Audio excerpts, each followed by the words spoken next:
Alright students, let's start soil physics. सबसे पहले soil physics की बात करते हैं। तो father of soil physics, who is father of soil physics? Daniel Hillel.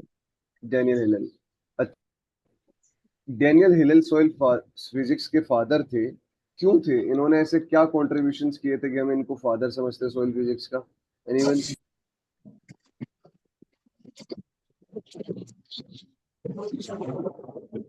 Anyone? नहीं पता?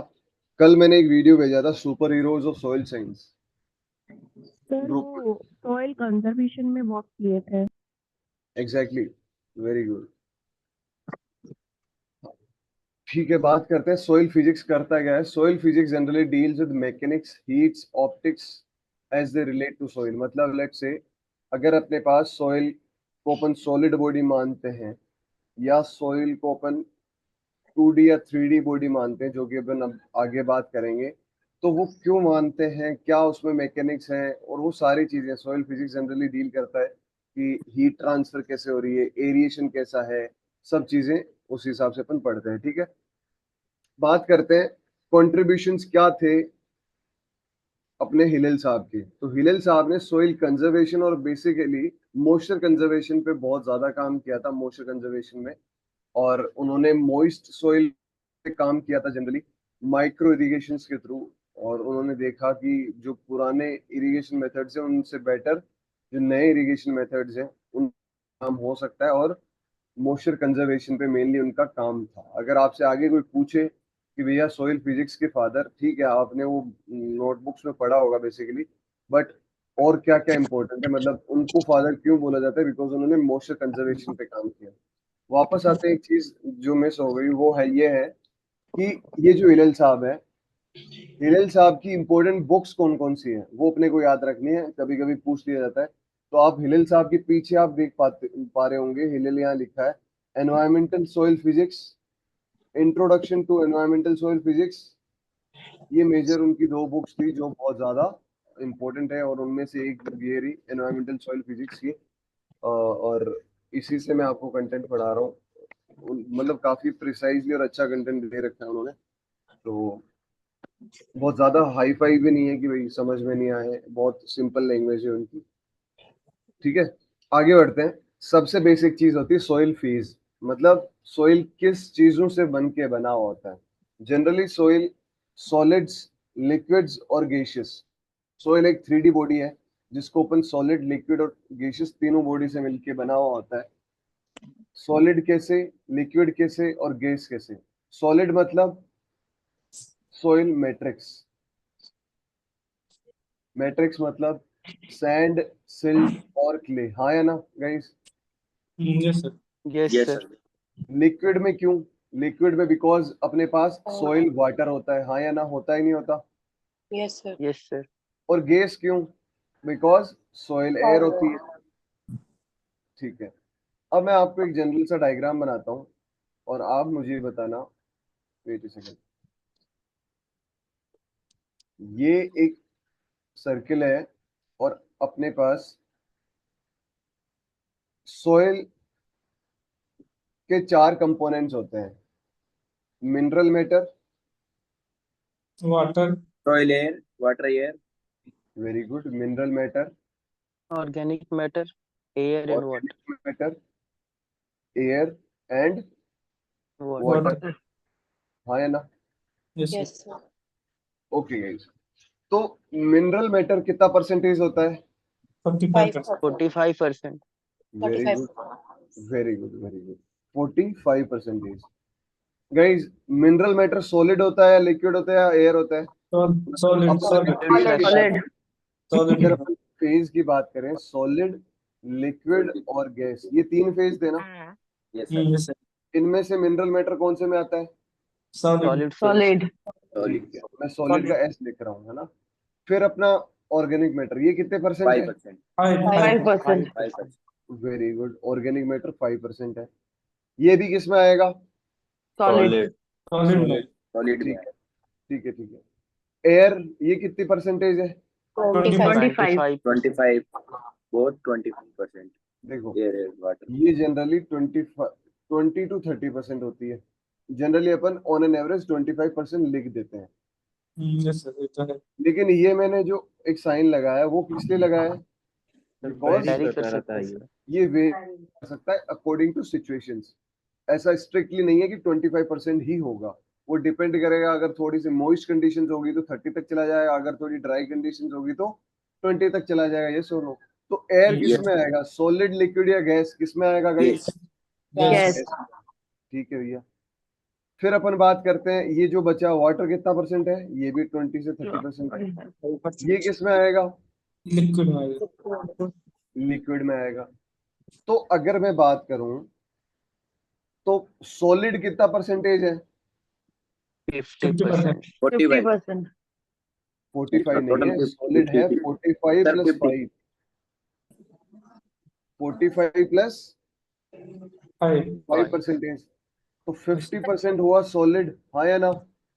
Yes sir. अब बाकी जो 50% है वो पोर स्पेस है, जिस पोर स्पेस में एयर और वाटर रिजाइड कर रहा है, हाँ या ना? Yes sir. Yes sir. 20 to 30 या 20 to 30 में। तो मैं कह सकता हूं कि सॉलिड 50% और पोर स्पेस 50%, हाँ या ना? Yes, sir. बोल सकता हूं मैं? या मैं ये लिख सकता हूं इसका 1:1 होता है, ये भी लिख सकता हूं। कुछ गलत तो नहीं लिख रहा? No, sir. ठीक है, अब जब गलत नहीं लिख रहा तो सुन लो कि यहाँ से क्वेश्चंस क्या आते हैं। बेसिक फ्रॉम जीरो टू, वो जीरो से चीजें बता रहा हूँ मैं, तो चीजें थोड़ा सा जिसको आता है वो चीज ये मत करना कि सर इतना बेसिक क्यों पढ़ा रहे हो, because that is my job only. कि आपसे पहली चीज पूछी जाएगी कंपोनेंट्स के बारे में, कि सॉइल मिनरल मैटर कितना परसेंटेज होता है, ऑर्गेनिक मैटर कितना परसेंट होता है, टोटल सॉलिड कंपोनेंट कितना परसेंटेज होता है, किस रेशियो में होता है, सॉलिड टू पोर स्पेस किस रेशियो में होता है, क्या वो 2:1 है, क्या वो 1:2 है, क्या वो 1:1 है, कुछ भी पूछा जा सकता है ना? तो आपको सबसे बेसिक चीज यहाँ से ये पता होनी चाहिए। क्लियर? Yes sir. अब मैंने ये बोला सोइल एक 3D बॉडी होती है, मतलब उसमें गैस, लिक्विड और सॉलिड तीनों प्रेजेंट होते हैं। लेकिन क्या हमेशा ऐसा होता है?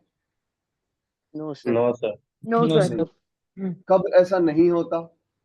Saturated Land condition. जब या तो कम्प्लीटली ड्राई Saturated कंडीशन हो या condition में। Completely Completely Saturated water condition। saturated condition. Exactly मतलब जब अपने पास सोइल में कुछ ऐसी कंडीशंस होंगी जब या तो कंप्लीटली सेचुरेटेड विद वाटर है या फिर कंप्लीटली ड्रॉट कंडीशंस है, मतलब पानी है ही नहीं, तब जाके वो 2D बॉडी बन जाएगी। बिकॉज उस कंडीशन में या तो अपने पास सेचुरेटेड कंडीशन है तो ये दोनों होगा, और अगर कंप्लीटली ड्राई कंडीशन है तो ये और ये होगा, लिक्विड होगा ही नहीं। तो 2D बॉडी भी वो करती है, बट वो बहुत रेयर होती है। बिकॉज आप कितनी भी सेचुरेटेड कंडीशंस दे दो, इवन आप पडलिंग की कंडीशंस या बिल्कुल फ्लडेड कंडीशंस भी दोगे ना, तब भी कुछ ऐसे पोर्स होते हैं जिनमें गैस प्रेजेंट होती है। बिकॉज उसका रीजन क्या है? उसकी पोर साइज इतनी छोटी होती है कि लिक्विड वहां जा ही नहीं सकता। वो अपन पढ़ेंगे जब अपन माइक्रो और माइक्रोपोर्स पढ़ेंगे, तो माइक्रोपोर्स की कितनी स्टेजेस होती है? 4 फर्दर स्टेजेस होती है माइक्रो की। कौन कौन सी guys? Sir Mesophore, meso, microphore, crypto, micro. meso, micro, ultra, crypto. Yes, very good. ये इसकी 4 स्टेजेस होती है, मीजो, माइक्रो, अल्ट्रा और क्रिप्टो। तो ये चीज आपको याद रखनी है, ठीक है? अपन आगे बात करेंगे, इनकी डिटेल बात करेंगे, और सिर्फ ये बात नहीं करेंगे 4 क्या होती है, हम ये भी बात करेंगे इसकी क्या स्पेशलिटी है, इसकी क्या साइज है, बिकॉज यहाँ से भी क्वेश्चन बनते हैं। ठीक है, आगे बढ़ते यस हैं। अब जो सोइल है वो जनरली दो चीज से बनी होती है, या तो मिनरल मैटर से या ऑर्गेनिक मैटर से, जो सॉलिड पोर्शन है, हाँ या ना? यस हाँ या ना? Yes, sir. यस ठीक है, फिर बिल्कुल सही बात है। देखो, ये जो सॉलिड पोर्शन है या तो वो मिनरल मैटर से बना होता है, मिनरल मतलब ये डायमंड वगैरह इससे शो किया है, या फिर वो ऑर्गेनिक मैटर से बना होता है, बिकॉज ये 45% है और ये 5% है, हाँ या ना? अब ये जो पोर्स हैं, इन पोर्स में या तो वाटर होगा या गैस होगी, हाँ या ना? मतलब यस एयर होगी। ठीक है, एक जनरल सा क्वेश्चन, ये जो एयर होती है वो कौन सी एयर ज्यादा होती है इसमें? डोमिनेंट कौन सी गैस होती है? Nitrogen sir 79.2%। Nitrogen 79.2%। Okay. Yes soil air, क्या सही बोल रहे हैं? सर ऑक्सीजन होता है। ऑक्सीजन 46.6%। 46.6%। ओके, और कोई? सर 90% तक वॉल्यूम ऑक्सीजन का ही होता है। वॉल्यूम 90% तक ऑक्सीजन का ही होता है। और कोई?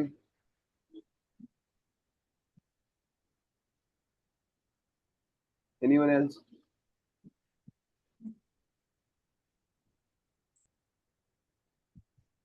Anyone else?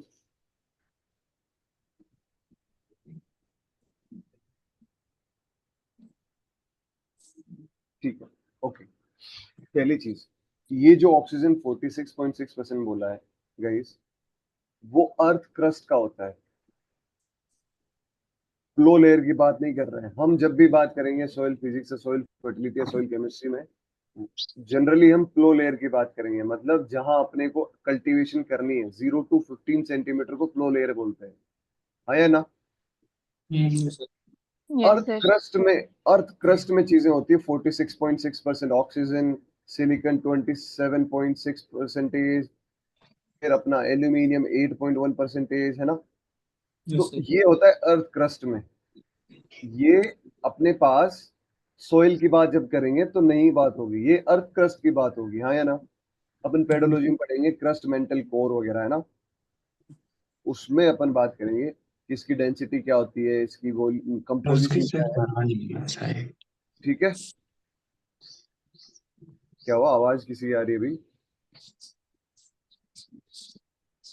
ठीक है, तो बात करें जब सॉइल एयर की, तो आपको एक चीज याद रखनी है कि जब सॉइल एयर में, स्क्रीन ले लेता हूँ आपके लिए, एक सेकेंड।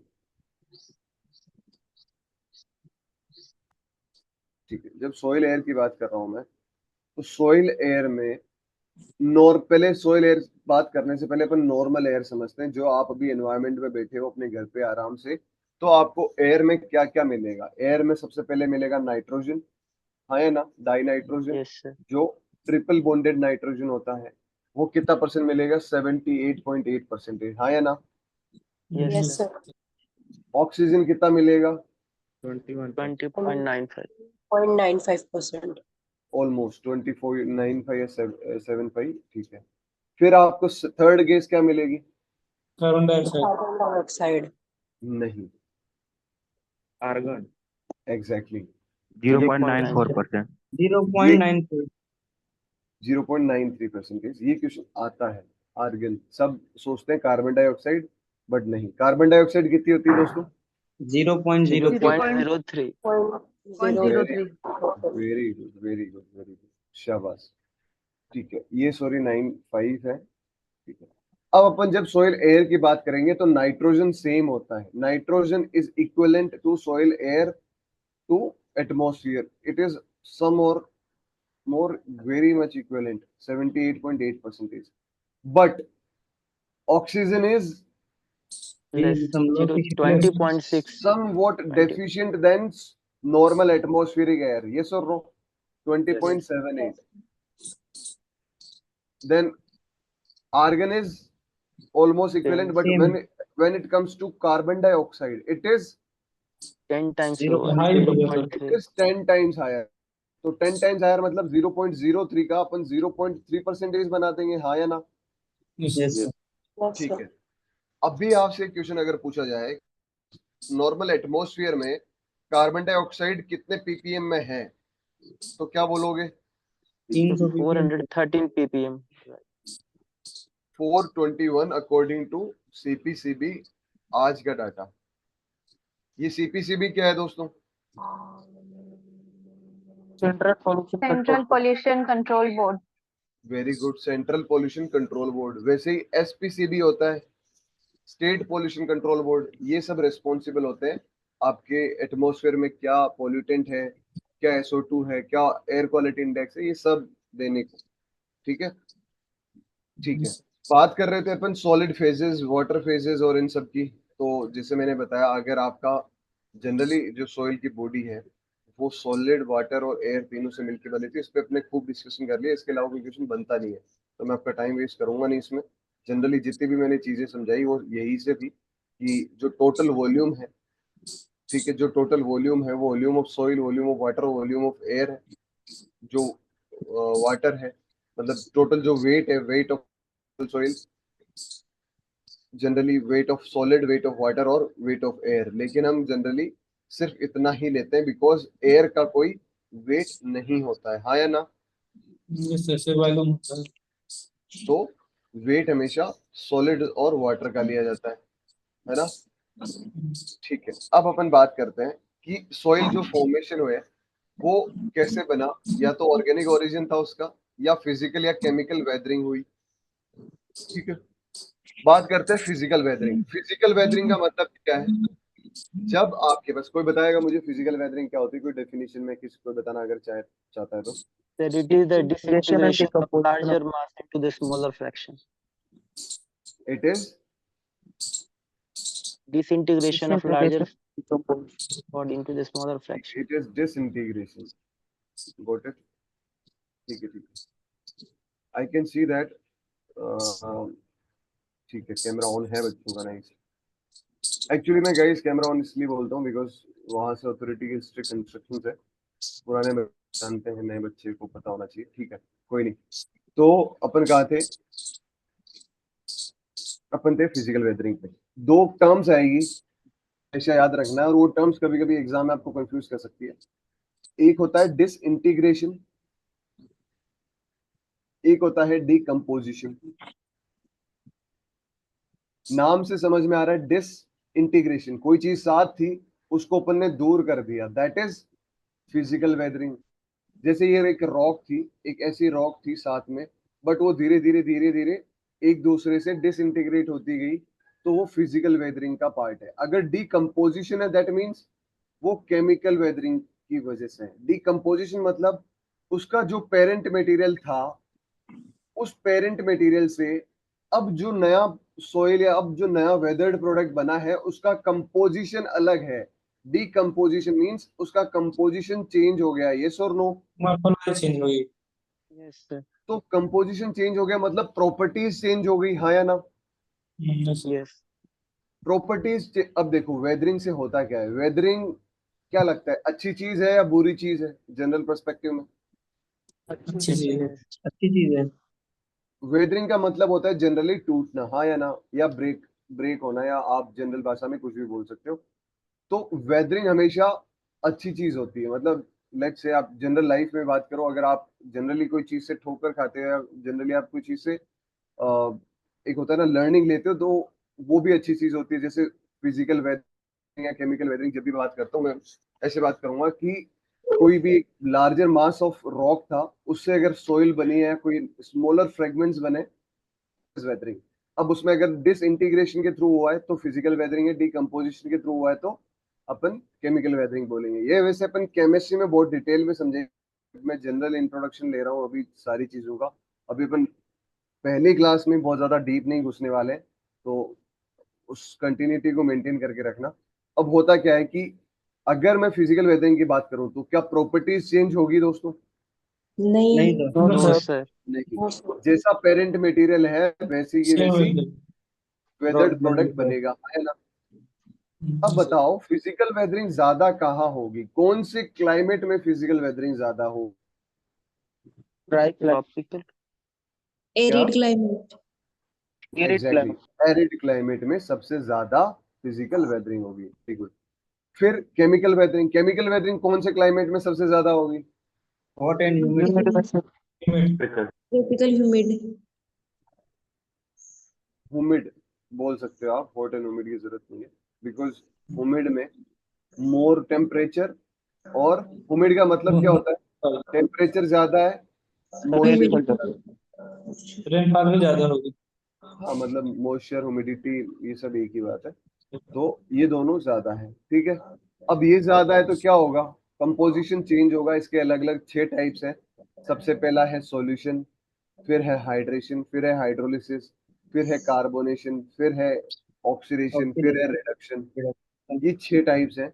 इनके जनरली आपको एग्जांपल्स पूछ सकते हैं, डेफिनेशंस पूछते हैं, केमिकल रिएक्शंस पूछते हैं, तो अपन वो डिटेलली केमिस्ट्री में ही कवर करेंगे। अभी अपन जस्ट इंट्रोडक्शन ले रहे हैं, केमिस्ट्री में नहीं तो अपन पेडोलॉजी में कवर करेंगे, ठीक है।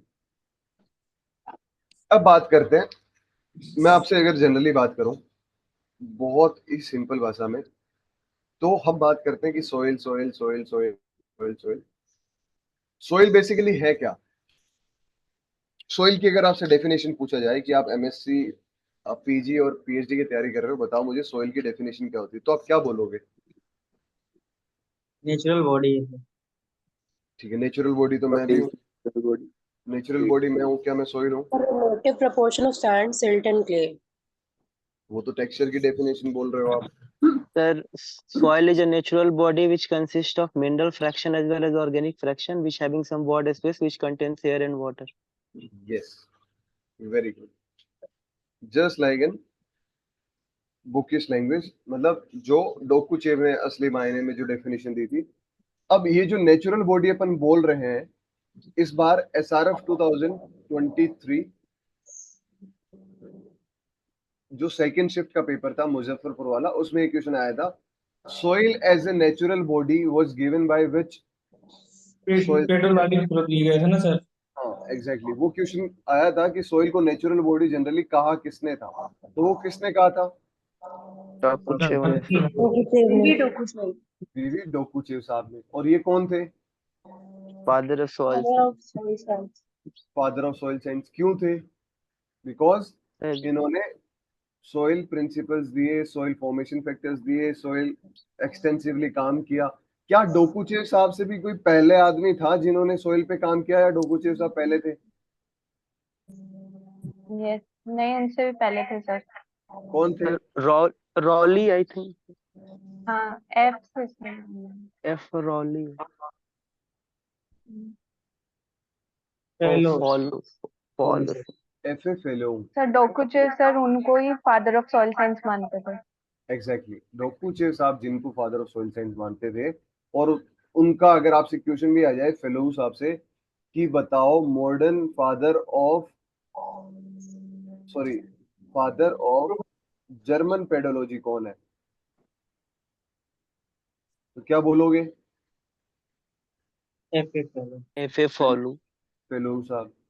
इन्होंने सबसे पहले, या अगर आपसे क्वेश्चन आ जाए first principles of soil science was given bye fellow. Fellow साहब। क्लियर है? Yes. डोकुचेव साहब ने कौन सी सॉइल पे काम किया? Chernobyl. Chernobyl. सर ये इंडिया में तो नहीं है, कौन सी सॉइल? ब्लैक सॉइल है सर, ब्लैक सॉइल है। Black soil. अब डोकुचेव साहब देखो, रशिया, उन्होंने इतनी एक्सटेंसिवली ज्यादा सॉइल की स्टडी इसलिए करी बिकॉज आपको पता है कि सबसे, अगर हम कंट्री वाइज बात करें तो सबसे बड़ा कंट्री कौन सा है geographical area wise? Russia. Russia. Russia है, हाँ या ना? इंडिया कौन से नंबर पे है? 7th 7 नंबर पे था। 7th. 7th पे, ठीक है। अब रशिया इतना बड़ा है कि आप एक कोने से दूसरे कोने जाओगे तो आपको, हम कहते हैं कि इंडिया में लगभग सारे टाइप्स की सॉइल मिलती है, मतलब हर टाइप की सॉइल मिल जाती है। सारे ऑर्डर्स तो नहीं है, 7 ऑर्डर्स है इंडिया में आउट ऑफ 12, बट हम बोलते हैं कि almost all types of soil are present in soil India, because हर तरीके की चीजें हैं हमारे पास। डेजर्ट्स भी है हमारे पास, फॉरेस्ट भी है हमारे पास, सी लाइन मतलब कोस्ट एरिया भी है हमारे पास, प्लेन्स भी है हमारे पास, माउंटेन्स भी है, हर एक चीज अपने पास है। लेकिन रशिया में, अब इंडिया के पास अगर ये चीज है तो रशिया के पास और ज्यादा बड़ा एरिया है। तो from north side to south side जब वो ट्रेवल करते हैं, उन्होंने सॉइल की एक्सटेंसिवली स्टडी करना शुरू किया, तो उन्होंने देखा कि नॉर्थ मतलब जो आपकी इक्वेटर की वाली जो साइड है, या हम बात करें कि जो वार्मर साइड है और ये कोल्ड साइड है, अगर अपन warmer side to cold side अगर अपन जाएं तो ऑर्गेनिक मैटर इंक्रीज होगा या डिक्रीज होगा? Decrease होगा. अच्छा, डिक्रीज कौन, कितने लोग बोल रहे हैं? Yes sir, decrease होगा sir. Decrease होगा sir. ओके, कितने लोग हैं? 1 2 3 4 5? ठीक है, जितने भी हैं, हमेशा ऑर्गेनिक मैटर कोल्ड साइड की वजह से इंक्रीज होता है, डिक्रीज नहीं होता है। अब पूछो क्यों? डिकम्पोजिशन नहीं सर होता। डिकम्पोजिशन नहीं होगा सर, माइक्रोवेव एक्टिविटी लो होगी। ऑल राइट, देखो होता क्या है, एक सेकेंड, पॉइंटर ऑप्शंस, काफी टाइम हो गया आपको रेड कलर देखते हुए, तो थोड़ा मैं कलर चेंज कर देता हूँ। कोई ऐसा है जिसको नींद आ रही है गाइस? कोई भी? No, ना, sir. ओके, अगर नींद आए तो बता देना यार। सर जोक्स, क्वेश्चन पूछ लीजिएगा, दूर हो जाएगा। हाँ एग्जैक्टली, मैं वही कह रहा था कि जोक्स तो मेरे को नहीं आते, मैं ट्यूशन पूछ लूंगा। ठीक है, अब देखो होता क्या है, रीजन क्या है इसका, कि कोल्ड एरियाज में ऑर्गेनिक मैटर ज्यादा होता है और वार्मर एरियाज में ऑर्गेनिक मैटर कम होता है। जनरली जब आप पहली बार सॉइल साइंस पढ़ते हैं तो आपको ऐसा लगता है कि कोल्ड एरियाज में ऑर्गेनिक मैटर कम होना चाहिए, वार्मर में ज्यादा होना चाहिए।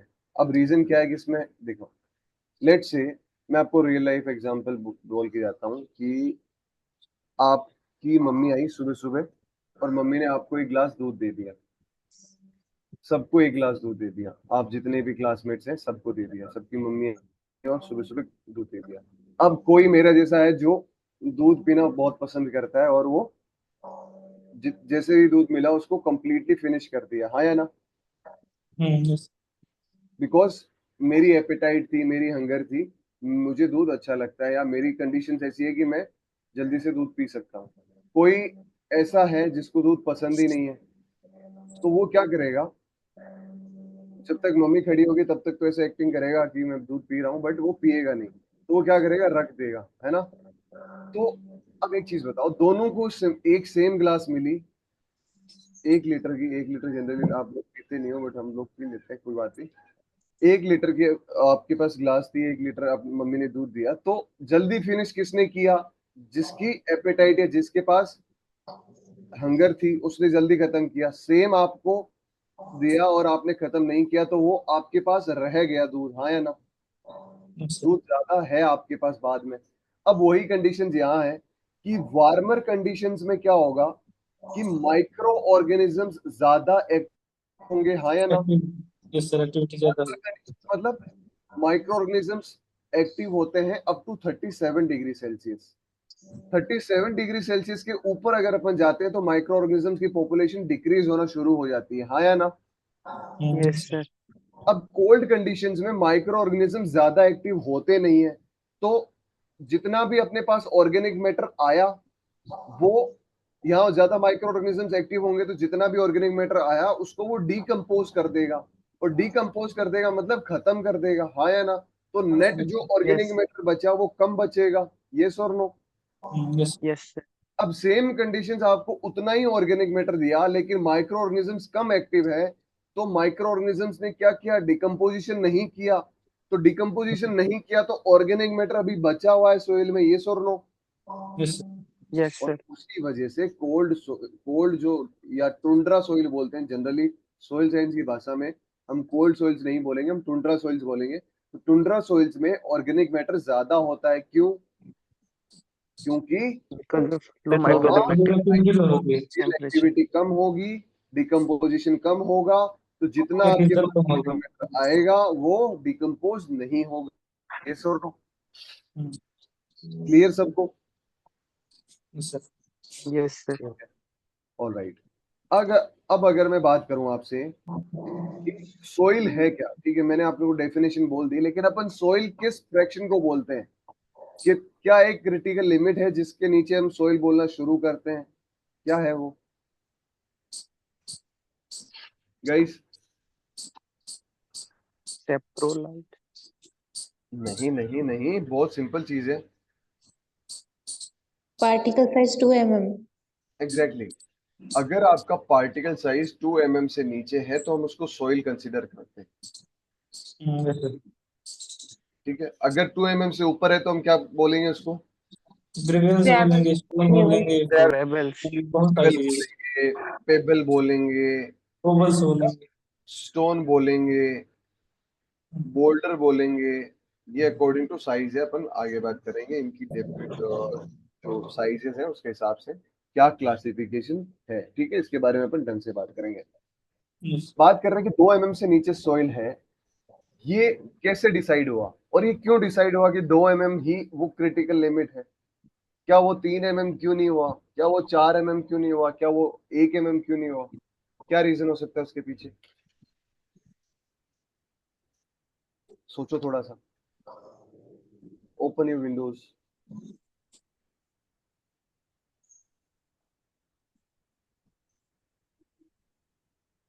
जब तक आप सोच रहे हो मैं एक काम कर लेता हूँ आपके।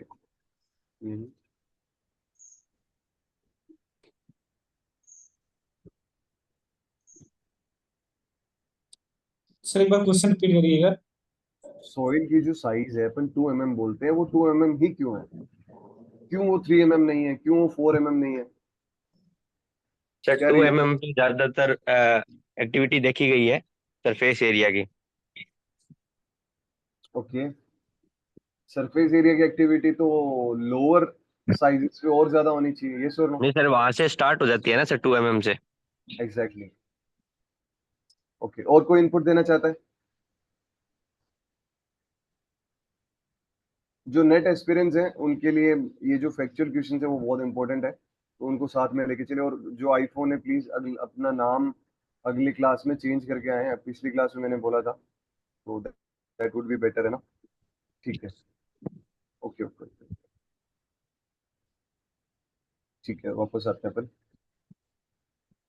2 mm से जो भी नीचे हैं वो इसलिए है बिकॉज स्पेसिफिक जो सरफेस एक्टिविटी है वो कंसिडरेबल मानी जाती है इस फ्रैक्शन की। अगर अपन इससे ज्यादा बड़े फ्रैक्शंस लेंगे जैसे ग्रेवल है, तो उनकी एक्टिविटीज नहीं होती है। मतलब एक्टिविटी का मतलब क्या है और साइजेस का मतलब क्या है कि देखो, जो 2 mm का एक पार्टिकल है, ये पार्टिकल्स है 2 mm के। अगर मैं क्ले की बात करूं तो क्ले 0.002 मिलीमीटर से नीचे वाले कोई अगर चीज है तो वो क्ले है। तो अपन उसकी जो पार्टिकल साइज, ये जो साइज है ये और छोटी होगी, हाँ या ना? yes, sir. मैं जनरली पुराने वाले स्टूडेंट्स नहीं बोलेंगे, नए स्टूडेंट्स बोलेंगे। क्या स्पेसिफिक सरफेस एरिया किसका ज्यादा होता है? सैंड का ज्यादा होता है या क्ले का ज्यादा होता है? Clay का Clay का sir, क्यों? because क्ले of का a smaller ज्यादा? size. साइज छोटा है ना। Very good, because of smaller size. Smaller size है तो क्या होगा कि छोटे छोटे छोटे छोटे पार्टिकल्स हैं। अब छोटे छोटे पार्टिकल्स हैं, दैट मीन्स उनका जो ये वाला सरकमफेरेंस है, ये वाला सरकमफेरेंस, वो एडिशनली इन बड़े वाले सरकमफेरेंस से ज्यादा होगा। क्यों? आपको तो ऐसा लग रहा होगा सर ये बड़ा पार्टिकल है, तो बड़ा पार्टिकल है तो ज्यादा सरफेस एरिया होगा। बिल्कुल सही हो आप, गलत नहीं हो। लेकिन जब भी अपन कंपेयर करेंगे कोई चीज को, तो कंपेयर करेंगे यूनिट पे।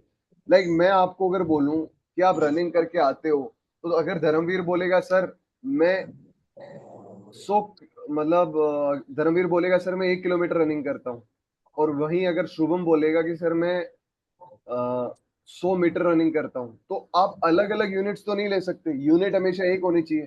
तो यूनिट हमेशा क्या होगी? यूनिट होगी ग्राम्स। अगर अपन बात करते हैं कि सरफेस स्पेसिफिक सरफेस एरिया, तो उसकी यूनिट होती है सेंटीमीटर स्क्वायर पर ग्राम या मीटर स्क्वायर पर ग्राम, दोनों यूनिट्स आप यूज कर सकते हो।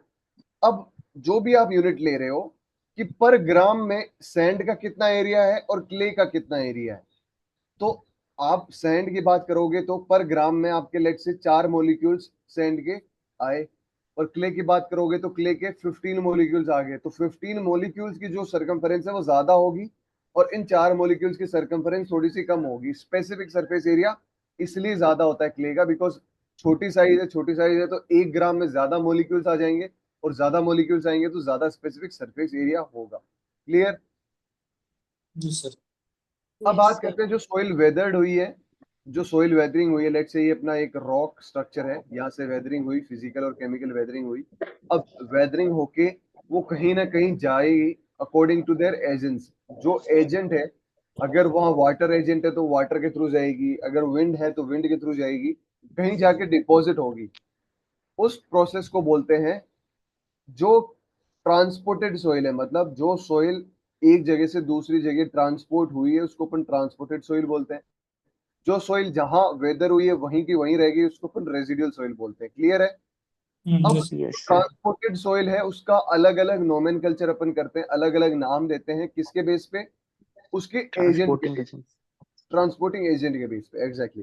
तो ट्रांसपोर्टिंग एजेंट अगर अपने पास वाटर होगा तो उसको अपन क्या नाम बोलेंगे? Alluvial alluvial, soil. Alluvial soil. सुनने में सिंपल लग रहा है, हाँ या ना? जी sir. लेकिन ये एएसआरबी नेट का क्वेश्चन था। एएसआरबी नेट में पूछा गया था, the soil deposited by running waters like rivers was known as alluvial soil. अगर आपके पास ट्रांसपोर्टिंग एजेंट लेक्स है तो क्या बोलोगे?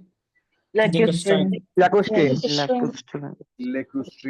लेकुस्ट्रीन सॉइल्स, हाँ या ना? VL से lakes, VL से अगर lakes, आपके पास ट्रांसपोर्टिंग एजेंट सी वाटर है तो क्या बोलोगे? marine soil, Marine soil. Marine soil, ये सी वाटर है, ठीक है। अगर आपके पास ट्रांसपोर्टिंग एजेंट विंड है तो क्या बोलोगे? Aeolian. eolian, aeolian. इसमें एओलिन तब फर्क है, बोलेंगे जब जिसकी विंड पार्टिकल सैंड को sand, ट्रांसपोर्ट कर रहे हैं। अगर सिल्ट को ट्रांसपोर्ट कर रहे हैं तो क्या बोलोगे? Loess, लॉइस बोलोगे। क्लियर है? silt and clay दोनों हो गए ना सर? जनरली ये आपको एसआरएफ 2022 का क्वेश्चन था कि sand particles when transported by wind is known as, तो एओलिन बोला जाता है।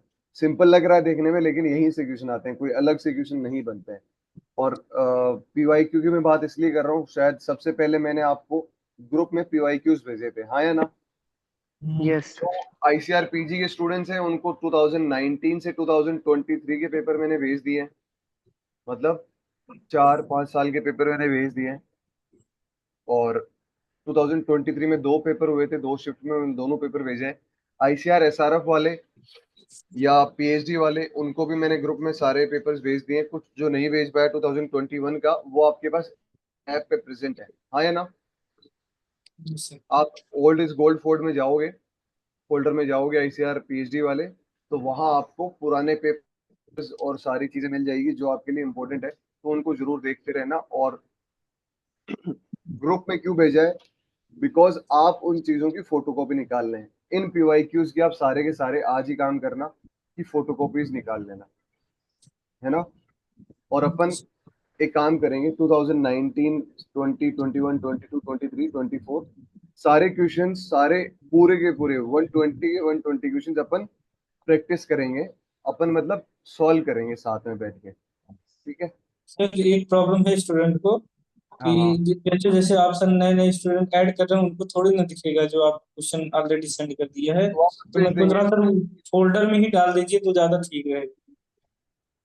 ठीक है, वो भी सही है, फोल्डर में डाल देते हैं, ठीक है, फोल्डर में डाल देंगे। और बताओ, बस ठीक है, आगे बढ़ते हैं, थोड़ी सी बात होगी बीच में। अगर आपके पास ट्रांसपोर्टिंग एजेंट स्नो है तो क्या बोलोगे आप? Glacial glacial deposit.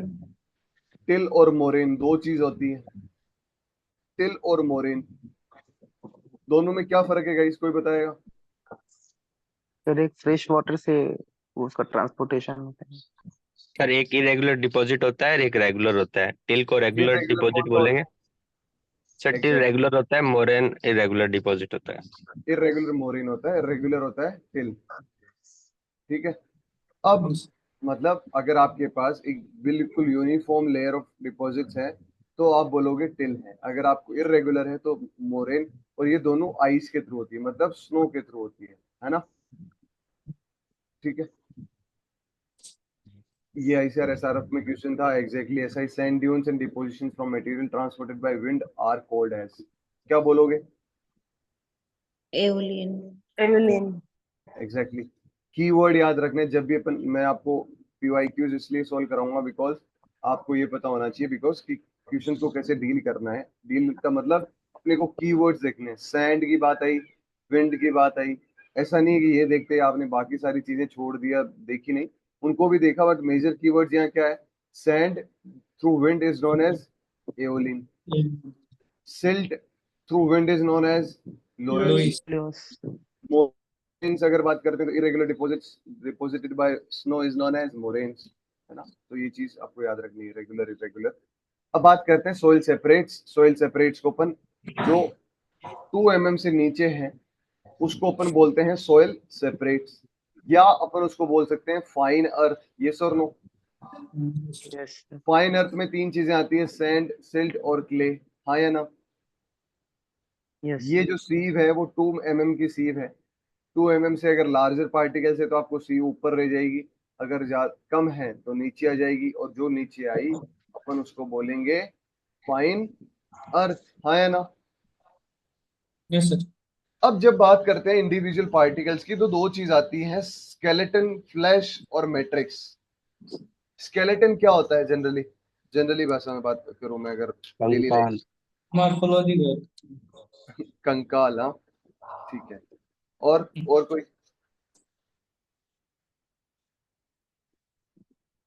मतलब आप बॉडी का physical Structural structure. framework. Exactly वो एक बेसिक फ्रेम है जिसके ऊपर अपना फ्लैश है, अपना जो ऑर्गन्स हैं वो सारे स्टेब्लिश्ड हैं। वो एक स्टेब्लिश्ड है एक सिस्टम पे, एक बेसिक स्ट्रक्चर पे, जिसको अपन बोलते हैं स्केलेटन। जो सॉइल है उसमें स्केलेटन किसको बोला जाता है? And plus Friend plus cell. और फ्लैश, फ्लैश मतलब अपना जो मसल्स है, अपनी जो जितना भी पार्ट है उसको ऊपर बोलते हैं क्ले, सॉइल की भाषा में। अब इसको फ्लैश क्यों बोलते हैं, इसको स्केलेटन क्यों बोलते हैं, व्हाई? क्योंकि सर ये जो पैसिव पार्ट होता दिवाकर है नहीं, सैंड। नहीं नहीं दिवाकर नहीं, पुराने स्टूडेंट्स नहीं बोलेंगे, और अभी नहीं, पुराने स्टूडेंट्स तब तक नहीं बोलेंगे जब तक मैं पूछूंगा नहीं। ओके। ठीक है, थैंक यू सो मच। अब बताओ नए स्टूडेंट्स।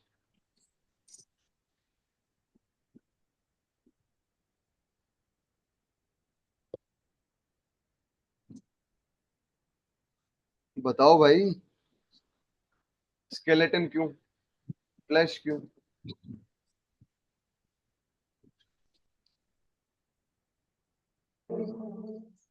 अच्छा ठीक है। अब पुराने स्टूडेंट्स बताओ, दिवाकर के अलावा।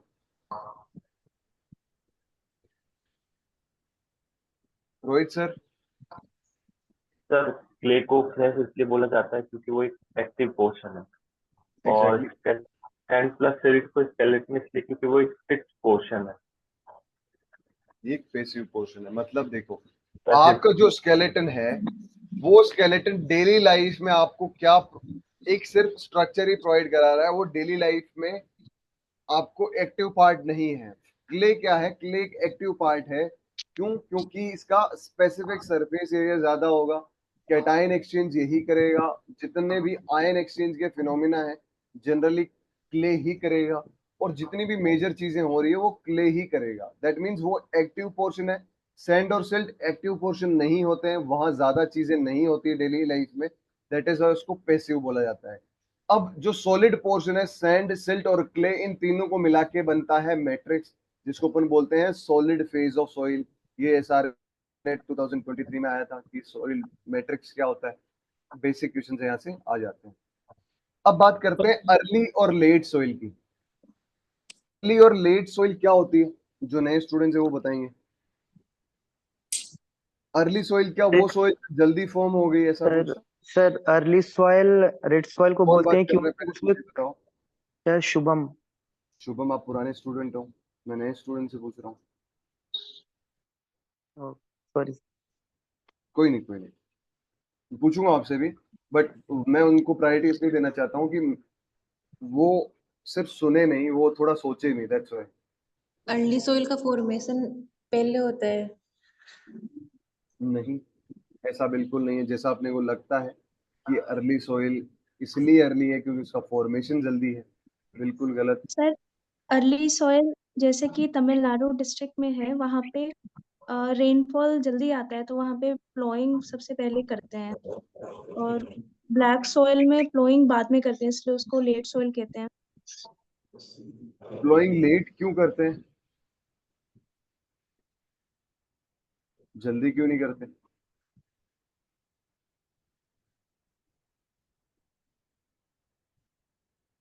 बताओ।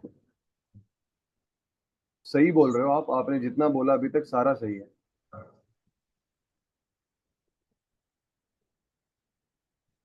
Anyone else?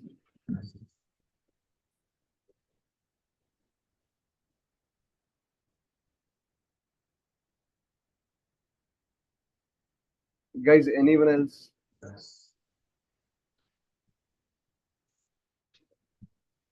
सर क्योंकि क्योंकि हेलो हाँ जी, हाँ सर, ये जी। जो मतलब वाटर लॉग कंडीशन हो जाती है, वो जल्दी से मतलब ड्राई नहीं हो पाती है, उसकी वजह से सर ब्लैक सॉइल में लेट सोइंग करते हैं। एग्जैक्टली। अर्ली सॉइल, सबसे पहले बात करते हैं अपन अर्ली सॉइल। यहाँ रेड सॉइल बोल रखा है अर्ली सॉइल का, मतलब जनरली इसको अपन सैंडी फ्रैक्शन बोलते हैं अर्ली सॉइल। जो कि सैंडी फ्रैक्शन की प्रॉपर्टीज क्या है? एक तो ये वेल एरिएटेड होता है, इसमें एयर बहुत ज्यादा होगी, बिकॉज सैंडी सॉइल में मैक्रोपोर ज्यादा होंगे, हाँ या ना? Yes, sir. गाइस, जो मैं सिर्फ एक या दो लोगों की हाँ या ना में आवाज सुन रहा हूँ, अगर आप मेरे साथ ऑफलाइन क्लासेस में होते तो कैसे प्रिटेंड करते वैसे ही आप करो। घर पे आपको अगर कोई देख भी रहा होता ना, उसको भी ऐसा लगना चाहिए कि आप ऑफलाइन क्लास में बैठे हो या आप ऐसी क्लास में बैठे हो जहाँ आपका इंटरेक्शन हो रहा है, सिर्फ आप कैमरा ऑन करके या सिर्फ रिलैक्स मोड में नहीं बैठे हो। इंटरेक्शन करोगे तो ज्यादा से ज्यादा मजा आएगा यार, तभी आपको सीखने को भी मिलेगा। सैंडी सॉइल वेल एरेटेड होती है, यस और no? Yes, Yes, sir. Yes, sir. Sandy soil loose होती है, यस और no? Yes, sir. Yes, yes, sir. sir. Generally sandy soil easy to cultivate होती है, हाँ या ना? Yes, sir. Yes, sir. Sandy सॉइल की मॉइस्चर रिटेंशन क्या होगा, ज्यादा होगा या कम हाँ होगा? जी। Come come on. होगा सर। ठीक है। अब अगर ये सारी कंडीशंस है तो जैसे ही मॉनसून आया, मॉनसून आते ही क्या होगा? वाटर आएगा, और वाटर आया तो वेल एरिएटेड या अपन बोल सकता हूँ वेल ड्रेन्ड कंडीशंस है, हाँ या ना? Yes, sir. Yes, sir. तो वाटर आया और नीचे चला गया, तो आप आओगे खेत में और फ्लोइंग कर दोगे, फिर सोइंग कर दोगे, फिर आपकी जर्मिनेशन हो जाएगी। तो जैसे ही मॉनसून आया आपने सोइंग कर दी, that is why it is known as early soil. Black soil में क्या होता है? एक तो वेल ड्रेन्ड नहीं होती है, ये ड्रेनेज प्रॉपर नहीं होता है, बिकॉज इसके पास माइक्रोपोर्स होता है। माइक्रोपोर्स ज्यादा होगा, और माइक्रोपोर्स ज्यादा होगा तो माइक्रोपोर्स को अपन क्या बोलते हैं? दूसरा नाम क्या है माइक्रोपोर्स का? Water Capillary. retention Capillary pores. Capillary water water retaining pores या कैपिलरी पोर्स, हाँ या capillary ना? pores. Yes, sir. Yes, sir. Capillary pores जो वाटर को रिटेन करके रखता है। ये जो sir. मैक्रोपोर्स है उसको अपन नॉन कैपिलरी पोर्स बोलते हैं, हाँ या ना? Yes. Yes, sir. Yes. Yes. अब ये जो मैक्रो और माइक्रो है, ये कितना कितना होता है सर, ये भी बता दो। माइक्रोपोर्स कितना, मैक्रोपोर्स कितना? अगर Sir, आप 0.06. 0.06. Greater than 0.06. sir. लेकिन हमारी अगर फंडामेंटल IEEE की बात करें, फंडामेंटल जो सॉइल वाली बुक है, जो बात है उसमें 0.08 दे रखा है, हाँ या ना? Yes, sir. क्या ये भी सही है? दोनों चीजें सही है, 0.06 भी सही है, 0.08 भी सही है। अलग अलग क्लासिफिकेशन, क्योंकि सॉइल के क्लासिफिकेशन सिर्फ international society of soil science ने नहीं दिए हैं, उसके क्लासिफिकेशन USDA ने भी दिए हैं, उसके क्लासिफिकेशन MIT ने भी दिए हैं, उसके क्लासिफिकेशन ब्रिटिशर्स ने भी दिए हैं, उसके क्लासिफिकेशन अमेरिकन ने अलग से भी दिए हैं, अदर देन USDA। तो अकॉर्डिंग टू अलग अलग चीजों की वजह से अलग अलग अपने पास रेंजेस है। बट ये आपको याद रखना है, जनरली ये आपको पूछा जाएगा। कुछ भी ऐसी चीज हो जो आपको न्यू IEEE और ओल्ड IEEE में अलग अलग मिले, तो आप हमेशा न्यू IEEE के साथ जाओ, ठीक है? अब आप आगे बढ़ते हैं, तो ये वेल ड्रेन्ड कंडीशंस नहीं है, ये थोड़ी सी कॉम्पैक्ट सॉइल्स हैं। तो जैसे ही मॉनसून आया, मॉनसून आने की वजह से क्या होगा? वाटर आएगा, वाटर जाएगा नहीं, सॉइल से जाएगा नहीं, तो आप फ्लोइंग नहीं कर सकते, बिकॉज क्ले कंटेंट ज्यादा है, मॉइस्चर कंडीशन ज्यादा है, तो प्लास्टिसिटी डेवलप हो जाएगी, हाँ या ना? अभी अपन समझेंगे Yes, प्लास्टिसिटी क्या होती है, ये वो प्लास्टिसिटी डेवलप हो जाएगी तो वर्केबिलिटी कम हो जाएगी। मेन मतलब है वर्केबिलिटी। वर्केबिलिटी मतलब काम आप कर सकते हो या नहीं कर सकते उस पर्टिकुलर सॉइल में, that is known as workability. आप प्लोइंग नहीं कर सकते हो ब्लैक सॉइल में अनटिल अनलेस उसका मॉइस्चर लेवल डिक्रीज हो जाएगा। इस वजह से ब्लैक में जनरली मॉनसून सीजन जब चला जाता है तब जाके अपन सोइंग करते हैं। That is why it is known as late soil. Yes और नो? Yes, sir. Yes. ठीक है, सबको समझ में आया अर्ली सॉइल और लेट सॉइल का concept? Yes Yes, sir. Yes, sir. sir. ठीक है, अब अपन बात करते हैं सॉइल सेपरेट्स की। सॉइल सेपरेट्स जो United states department of agriculture ने क्या क्राइटेरिया दिया, यूएसडीए ने, international society of soil science ने क्या क्राइटेरिया दिया इनको डिफरेंशिएट करने का, और इंडिया में कौन सा फॉलो होता है। जनरली क्या होता है कि बच्चे गलती यहाँ करते हैं बिकॉज वो इसको Indian society of soil science समझ लेते हैं, तो इनको हमें ऐसा लगता है कि यही फॉलो होता है, लेकिन फॉलो कौन सा होता है इंडिया में? USDA, sir. USDA classification follow होता है। ये 2022 में क्वेश्चन आया था, जेआरएफ में आया था, एसआरएफ में भी आया था। बात करते हैं सोइल सेपरेट्स। यहाँ से देखो एसआरबी ने 2021, 2023, एसआरएफ 2022, 23। पीजी का मैंने इसलिए नहीं लिखा बिकॉज पीजी का मैंने उस समय जनरली उस समय नहीं पढ़ा रहा था, दैट इज व्हाई मैंने पीजी का नहीं लिखा था। पीजी से भी यहाँ से हर साल इस पर्टिकुलर चीज से हर साल क्वेश्चन आते हैं, हर साल क्वेश्चन आते हैं। अब देखो हर साल क्वेश्चन आते हैं तो एक सिंपल सी ट्रिक याद कर लेते हैं अपन कि आपको हाईएस्ट साइज पता है कि जो सैंड की साइज है वो मैक्सिमम है 2 mm, वो दोनों में सेम है, और क्ले की साइज है 0.02 mm से नीचे, ये दोनों में सेम है। अब जैसे जैसे इसमें कितने क्लासिफिकेशन, इसमें 4 क्लासिफिकेशन है और इसमें कितने क्लासिफिकेशन है? 7। 1 2 3 4 5 6 7। ग्रेवल 2 से ऊपर है तो हम इसकी बात नहीं करेंगे दोनों में। ये 7 क्लासिफिकेशन और ये 4 क्लासिफिकेशन है ना, ठीक है। अब बात करते हैं जब भी एक क्लासिफिकेशन से दूसरे क्लासिफिकेशन की तरफ जाएंगे तो इसमें कितना डिफरेंस आएगा? इसमें हाफ डिफरेंस आएगा। मतलब लेट्स से 0.05 है तो नेक्स्ट टाइम इसका डबल कर लो 0.10, इसका ऑलमोस्ट डबल कर लो 0.25, इसका ऑलमोस्ट डबल कर लो 0.50, इसका ऑलमोस्ट डबल कर लो 1.0। हाँ है ना, ये डबल हो रहा है, हाँ है ना। Yes sir. और इसमें 10 टाइम्स फर्क पड़ रहा है। जैसे 0.002 है तो यहाँ 0.002 से 0.02 आ गया, 0.02 से 0.2 आ गया, 0.2 से 2 आ गया, हाँ या ना। मतलब 10 Yes, टाइम्स इंक्रीज हो रहा है। अगर अपन क्ले टू सैंड जा रहे हैं या सैंड टू क्ले आ रहे हैं तो 10 टाइम्स डिक्रीज हो रहा है, हाँ या ना। Yes sir. आपसे Yes, जनरली sir. क्वेश्चन पूछा जाता है कि Yes, sir. According to international society of soil science what is the size of silt particle, तो आप क्या बोलोगे? आपको अलग अलग चीजें याद रखनी है। Coarse sand, fine sand, silt और क्ले। क्ले का आपको पता है 0.002 mm होता है, हाँ या ना, पता है सबको? Yes sir. Yes, sir. तो इसका 10 टाइम्स इंक्रीज कर दो 0.002 mm से 0.02 mm, हाँ या ना। Yes, sir. Yes, sir. ये हो गया सिल्ट। 0.02 से 0.2 mm, 0 2 हाँ या ना। Yes sir. Yes, sir. Yes, sir. 0.2 से 2 mm %। तो यही आपको रटने की जरूरत पड़ी क्या इसको? No, sir. बस समझना है, एक बार प्रैक्टिस कर लेना जब क्लास हो जाए उसके बाद कि मैं ऐसे 4 क्लासिफिकेशन लिख दिया, coarse sand, fine sand, silt और क्ले। 0.002 से नीचे, फिर 0.002 से 0.02, 2.02 से 0.2, फिर 2.2 से 2 mm। और मैंने देखा है इवन पीएचडी लेवल के एंट्रेंस में भी बच्चे ये गलती करते हैं बिकॉज वो चीज रट के आते हैं, फिर वो एग्जाम में कंफ्यूज हो जाते हैं। जब भी आपको क्वेश्चन आएगा आप इसी कॉन्सेप्ट को याद करो और काम होके इस चीज को आप लिखो और आंसर करो। वैसे ही आपको यूएसडीए में करना है, United states department of agriculture ने 7 क्लासिफिकेशन दिए हैं और वो 7 क्लासिफिकेशन आपके पास ये हैं। Very coarse, coarse, medium, fine, very fine. मतलब सैंड के अपने आप में 5 क्लासिफिकेशन है, सिल्ट और क्ले वही है। तो 0.002, 0.002 से 0.05, मतलब इसमें हाफ चेंज हो रहा है, जैसे वहां 10 चेंज हो रहा था।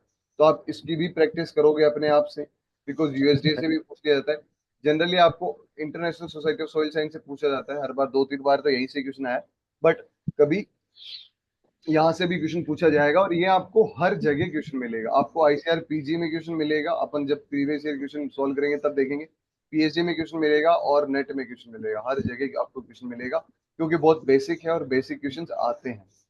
तो सर इसकी सिल्ट इसमें एक्सेप्शन है, यूएसडीए वाले में, यूएसडीए क्या? वाले में, यूएसडीए वाले में जो सिल्ट वाला है ना सर, हाँ जी, हाँ जी।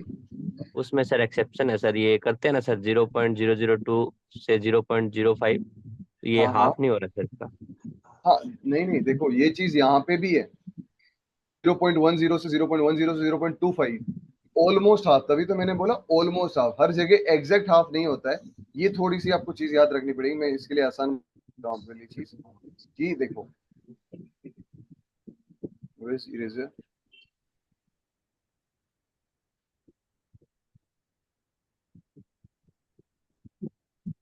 देखो थोड़ा सा आसान बना देते हैं। ऑलमोस्ट हाफ इसलिए बोला मैंने कि एग्जैक्टली ब्लाइंडली हाफ नहीं फॉलो होता है, तो आपको 1-2 बार प्रैक्टिस करोगे तो प्रॉब्लम आएगी। देखो क्ले की साइज 0.002 mm से कम है, अब 0.002 mm से आप याद रखो 0.05, पहली चीज आपको बस इतना से याद रखना है। अब इसका डबल कर लो 0.05 से 0.10, 0.10 मतलब, फिर इसका ऑलमोस्ट डबल करो 0.20 होता है, लेकिन अपने को 0.25 लिखना है, उसका फिर डबल कर लो 0.50, फिर उसका डबल कर लो 0.10, फिर उसका डबल कर लो 1 से 2, तो आप ऐसे अलग से लिख लो,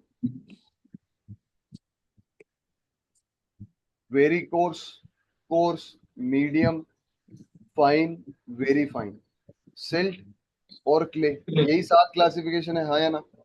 यस सर। जब भी आप याद करो तो एक, आप आंसर भी करना हो ना, आपके पास आंसर करने के 60 सेकंड मिलते हैं, आप अगर थोड़ी सी 2-3 बार प्रैक्टिस कर लोगे तो ये 10 सेकंड में आप लिख सकते हो। ये लिख दिया इतना इतना, फिर आपको ये पता है कि 0.002 mm से मेरे को शुरू करना है, तो 0.002 mm से 0.05 mm, ये हो गया आपका सिल्ट। 0.05 से 0.10, 0.10 से 0.25, 0.25 से डबल कर लो 0.50, फिर 0.50 से डबल कर लो 1.0, 1 पॉइंट इससे 2 mm कर लो, हाँ या ना? किसी को कोई प्रॉब्लम आई इसमें? जिसको थोड़ा सा हेक्टिक लग रहा है वो थोड़ा सा एक बार प्रैक्टिस कर लेना, 7 क्लासिफिकेशन बना लेना, और ये अगर आप नहीं करोगे तो जनरली प्रॉब्लम आती जाएगी। तो एक बार आप लिख लो, और एक सिंपल स्ट्रेटेजी है कि अपने पास हमेशा स्टिकी नोट्स रखो। IEEE का आया तो आपने उसका क्लासिफिकेशन प्रैक्टिस कर लिया अपनी रफ नोटबुक में, फिर फाइनल लिख लिया और अपने सामने चिपका दिया। USD का आया, सामने चिपका दिया। ऐसे करके आप जो भी इंपॉर्टेंट चीजें हैं जो आपको रेगुलर पढ़नी है वो आप स्टिकी नोट से हेल्प लेके, आप जहाँ पे भी आपकी स्टडी टेबल है, जहाँ पे भी आप, आपका स्टडी रूम है, अगर घर वालों ने अलग रूम दे रखा है या हॉस्टल में आपको सिंगल रूम है, तो आप अपने पास में चिपका सकते हो, अगर आपका रूममेट परेशान नहीं करेगा तो। वो पर्सनल अंडरस्टैंडिंग है आप लोगों की। फिर बात करते हैं, अगर 2 mm से ऊपर पार्टिकल हैं और वो स्फेरिकल या क्यूबिकल शेप के हैं तो उसका क्लासिफिकेशन होता है gravel, cobble, stone, boulder. Gravel 2 से जनरली 4 mm तक होता है according to new IEEE, according to old IEEE 2 से 75 होता है, मतलब 2 से 75, 2 से 75। पेबल 4 से 75 होता है। ये न्यू IEEE का आपको याद रखना है, जो आपको मैंने ये दे रखा है, ये PDF ऑलरेडी अपलोडेड है, और जो ICR PG वाले कैंडिडेट्स हैं उनको मैं अपलोड कर दूंगा जस्ट आफ्टर दिस क्लास। तो 2 से 75 mm जो है वो होता है जनरली ग्रेवल। अगर आप फर्दर क्लासिफिकेशन बोलोगे, अगर आपसे पेबल पूछा जाता है तो 4 से 75 लिखना है ना? कोबल, स्टोन, बोल्डर याद कैसे रखोगे? GCSB, ट्रिक्स याद रख लो, GCSB, gravel, cobble, stone, boulder. अगर वो फ्लैट पार्टिकल, मतलब वो स्फेरिकल नहीं है, वो फ्लैट पार्टिकल्स हैं, तो ग्रेवल की जगह यूज होता है चेनर, कोबल की जगह यूज होता है फ्लैगस्टोन, स्टोन और बोल्डर अलग अलग होता है, इसकी साइजेस रेंजेस अलग अलग है। आपको हमेशा सिर्फ इसका याद रखना है, ये जो 2 चीजें हैं, आप अगर ये याद रख लोगे तो आपको आगे पीछे याद आ जाएगा, मतलब आप मिडल की चीजें याद रखो। और एक बार ये देखो, ये फैक्ट्स है बेसिकली, इनमें मैं कुछ कॉन्सेप्चुअल नहीं समझा सकता, बिकॉज ये साइज रेंज दी है तो आपको ये याद करनी है। और ये याद तब होगी जब आप लिख लिख के प्रैक्टिस करोगे। पहले आप देख के प्रैक्टिस कर लो, लिख के प्रैक्टिस कर लो, और फिर स्टिकी नोट्स चिपका लो सामने। डेली देखोगे तो याद हो जाएगी। एक दिन में आप प्रेशर मत लेना सर याद नहीं हो रहा, बिकॉज एक दिन में ये चीजें याद होती भी नहीं है और बहुत टाइम लगता है इन चीजों को। और जनरली आप अगर रेगुलरली नहीं देखोगे तो और भी भूल जाओगे।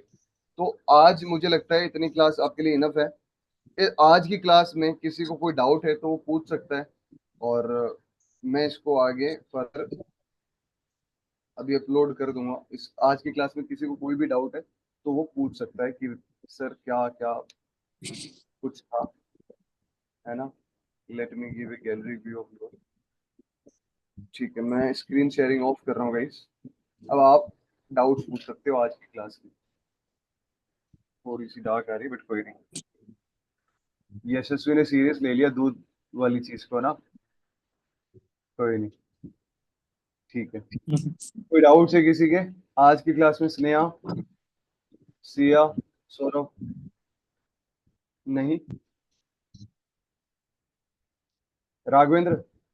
सर हाँ जी बोलिए।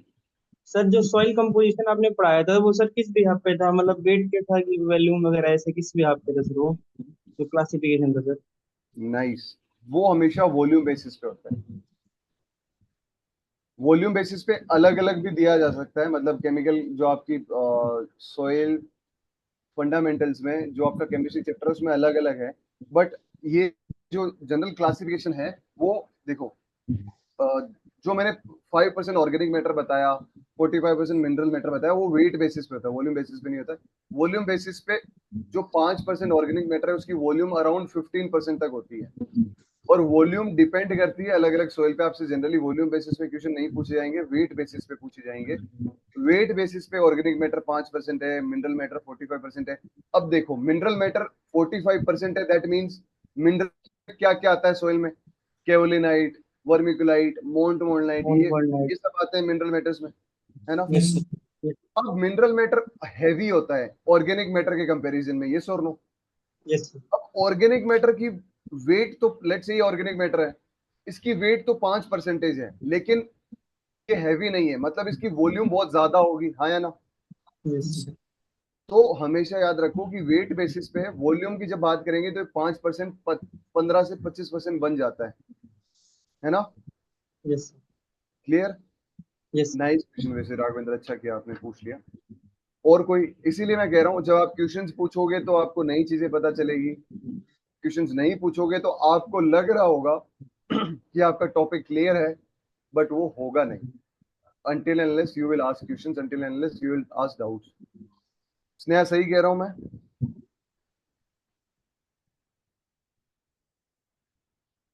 ठीक है, ठीक है। फिर अगर किसी को कोई डाउट्स नहीं है तो इस क्लास को मैं एंड करता हूँ। और इस जो क्लास है उसकी रिकॉर्डिंग अभी अपलोड हो जाएगी, इसकी पीडीएफ अभी अपलोड हो जाएगी। तो I think that is enough for today. कल अपनी इसी सेम टाइम पे क्लास होगी। और यूट्यूब पे जो लेक्चर्स हैं वो पढ़ के आओ। सेम पीपीटी से मैंने सेम लेक्चर ले रखा है, अगर आप पढ़ के आओगे तो शायद अच्छी चीज़ बेटर समझ में आएगी। बट अगर नहीं पढ़ के आते हो तो मैं पढ़ा ही रहा हूँ यहाँ, कोई दिक्कत नहीं है। Depends on sir you. ये क्लासेस कहाँ पे अपलोड होगा?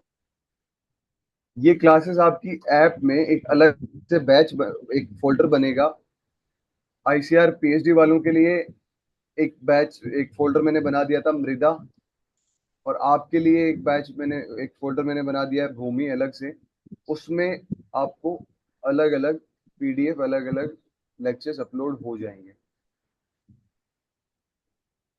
आप देखोगे, मतलब उसको एक्सप्लोर करो, उस पेज को, उस ऐप को एक्सप्लोर करो, आपको चीजें दिख जाएंगी। कोई हार्ड एंड फास्ट नहीं है। ठीक है guys? Yes sir. Yes, all sir. Right, thank you so much, have a great day. आज का दिन यूटिलाइज करना।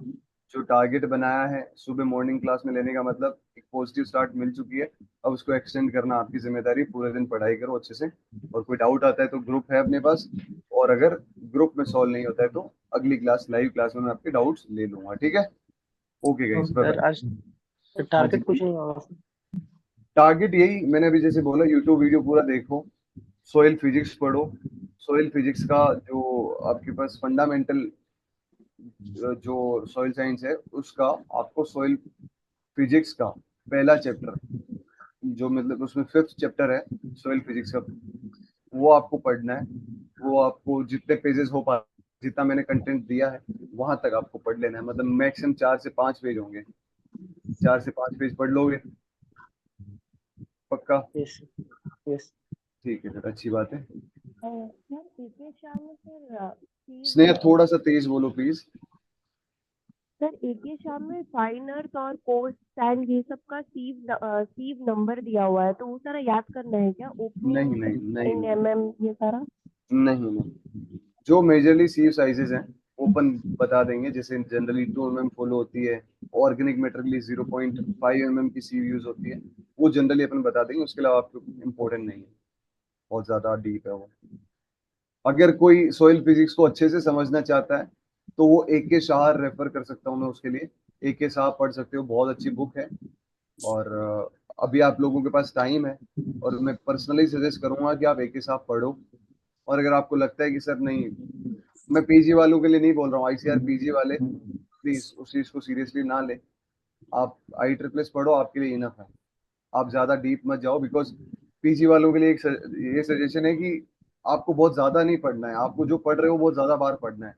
तो आप ज्यादा AK शाह वगैरह ये जो चीजें एक्स्ट्रा होगी वो मैं AK शाह की PPT में लेके आ रहा हूँ। आपकी जो PPT है वो IEEE से नहीं है, AK शाह हिलेल इन सब से ही है, तो उसमें कोई प्रॉब्लम नहीं आएगी। बस आप लोग जो मैं कह रहा हूँ, जो PPT वाले हैं वो पढ़ सकते हैं, है ना, वो AK शाह पढ़ सकते हैं। बस 1 साल है अभी, तो अपन अच्छे से पढ़ेंगे, ठीक है।